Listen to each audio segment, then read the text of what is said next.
Listen to this. Newsweek magazine's latest issue is it's a piece bashing the Bible. You can see the cover there. The cover declaring the Bible so misunderstood, it's a sin.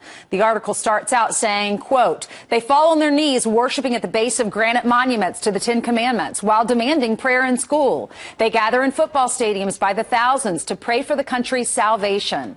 They are God's frauds, cafeteria Christians. Well, our next guest took that author to task over Twitter. Fox News contributor Eric Erickson joins us now. Hey, Eric, good to see you. Good to see you. Happy New Year. Thank you. To you, too. Let's start out by, first, let's talk about what's wrong with the article. How do you think the author got it wrong? Well, there are basic factual errors in there. For example, he doesn't add any rebuttals. He takes liberals, a lot of non-Christians, to make points about the Bible without any orthodox rebuttals from Christians. But, for example, he misstates the number of transcripts of the New Testament or number of translations of the New Testament in the early church. He gets wrong when the New Testament was compiled. Just a lot of basic factual errors that he makes, and when people called him out on this, he said they were misreading him, which is deeply hilarious considering his misreading of the Bible. All right, yeah, I want to ask you about that because I know you've been talking with him over Twitter. What did you say to him and what was his response? Well, I told him he was misreading it, that he was flat out wrong about a number of things and actually cited other people. And so his response was to ask me how what I do for a living wasn't a violation of Romans 13, which is the be loyal to the government and don't rebel. In other words, my job in being a pundit making criticisms of the government was somehow a sin, according to him, it seemed, which is, again, a complete misreading of the Bible. He says that he calls Christians God's frauds and cafeteria Christians. Did he explain what he means by that? What is a cafeteria Christian?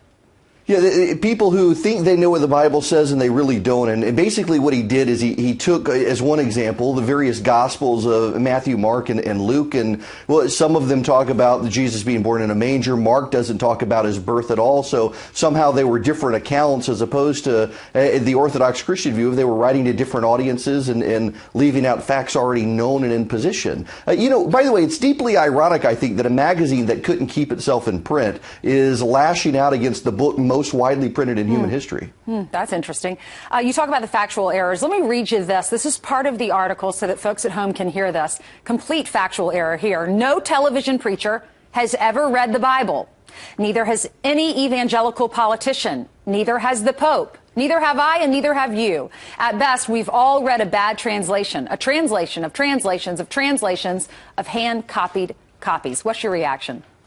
You know, that's actually one of the telling points on why so many people have come to believe the Bible, because he's right that it is a translation of a translation of a translation. But we have translations that go back 3,000 years, and they're all the same. Over the last 3,000 years, there have been minor errors in the translations, but they haven't impacted the context, they haven't impacted the meaning, they haven't impacted the words. It is a remarkably consistent tradition over several thousand years of translating the Bible. So for him to say we don't know what the Bible is, actually, given the consistency, we're pretty sure we do know what it says. Yeah, and how many ministers have you, I've heard so many preach, Right. and I know that they have read the Bible. There are even classes at many churches where you can I'm read in the a Bible seminary in a year. right now. Yes, exactly. I'm taking seminary classes right now, and in my very first class in seminary, many of these questions were answered, and it looks like he never bothered to even reach out and get someone's opinion, other than people who already agree with him. It's very funny. When you go into something wanting to disprove it, guess what you're probably going to do when you don't talk to people who might rebut you? So what do you do in this situation? Because now that you're in seminary, I'd like to ask you, how do Christians face